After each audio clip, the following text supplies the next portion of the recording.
Sa bali ganito yung pagkabit nung wheel set sa may harapan. So pagdating sa inyo, nakaset up na ganyan, o yung fork. So isasalpak nyo na lang po, wag nyo nang baliktarin. Yan. Kasi yung iba nakaganyan na pagdating sa inyo, binabaliktad nyo pa rin, kaya nagtutulap. So wala pong tulap yan. As you can see, tatanggalin nyo lang to. And then yan, salpak ng front wheel. So meron yan arrow dun sa may wheel or sa gulong. So yan lang naman, wala namang mahirap gawin. As you can see, hindi siya tatama. Kaya nga, so kung makapansin nyo, ganyan, kapag kinabit nyo yung pedal, ayan, talagang sasabit yun. O diba? So kumbaga, ang pangit na itsura, tapos di nyo man lang mapapansin. So eto, baliktad po yan. Pag ganyan na dikit na dun sa may frame and dun sa pedal, so babalik pa rin nyo lang, katulad yan. O, layo-layo na agwat. Kaloka. Maalaman nyo naman na baliktad na kapag alam nyo ng pangit na itsura or yung position ng fork. So eto, i-align nyo lang din. Ayan, o. So makapansin nyo yun, babalance mo lang, i-align mo lang yung gulong dun sa may harapan. Tapos yan, i-balance nyo din yung paghigpit ng nuts.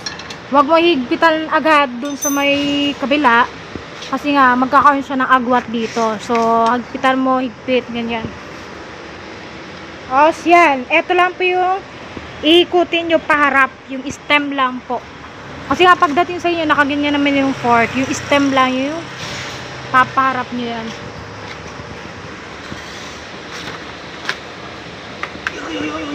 So, bale, ito is Allen key number 5. 5 lang naman yung kailangan nyo na tools dyan eh. Allen key number 4, number 5. Tapos, wrench number 10. 12, 14, tapos 15. 6 pala.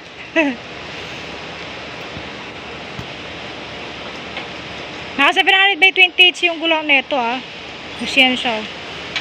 So semi-alloy, semi-steel. Alloy yung rim, harap and likod, seat post, and then stem. Meron yan bar tape ito. No. So lalagyan nyo lang, ilalagay nyo lang to. Super dali lang yan. Tapos yan, yung pedal natin is number 15 yan. Na wrench. Tapos eto, dahan-dahan lang po yung paglagay ng pedal. Super dali lang yun. Para iwas loose thread.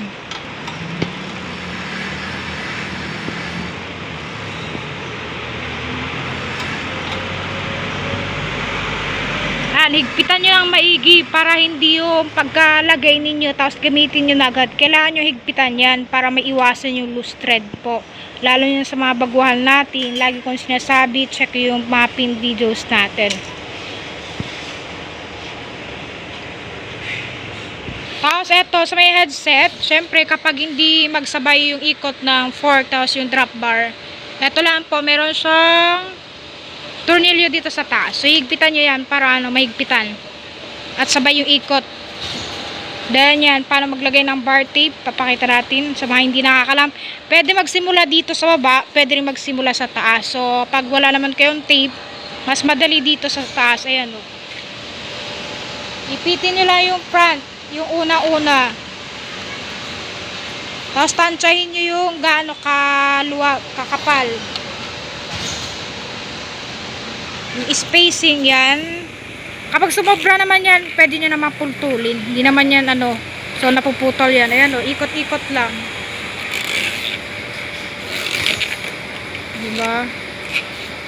Sa amin kasi mas madali yung ganito. Kasi hindi mo na kailangan lagyan ng tape. Tapos pwede mong putulan dun sa dulo. Yung iba kasi nagsisimula sa sa baba, pataas. Kailangan mo pa kasi ng dikit nun.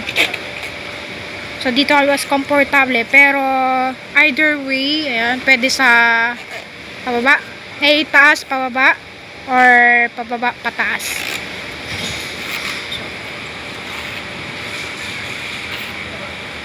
Diba, sakto mo lang, pero kung sumabra, pitulin nyo lang, yun. So meron yan bar end.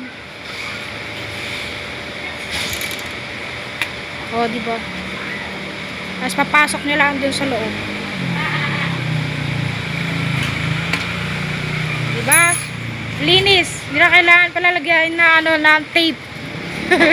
Hindi naman yan kakalas kasi ito. Yung pinakauna niya is naipit na yan. So, ano lang. Binigay ko lang yung pinaka easy way.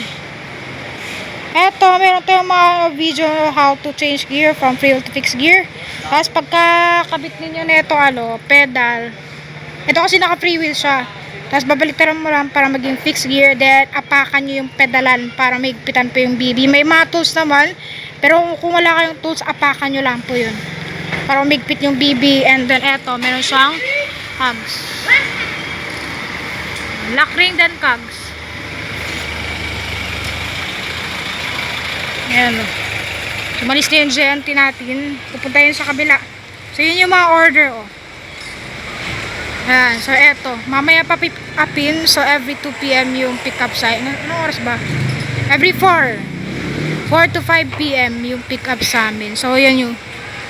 Ito.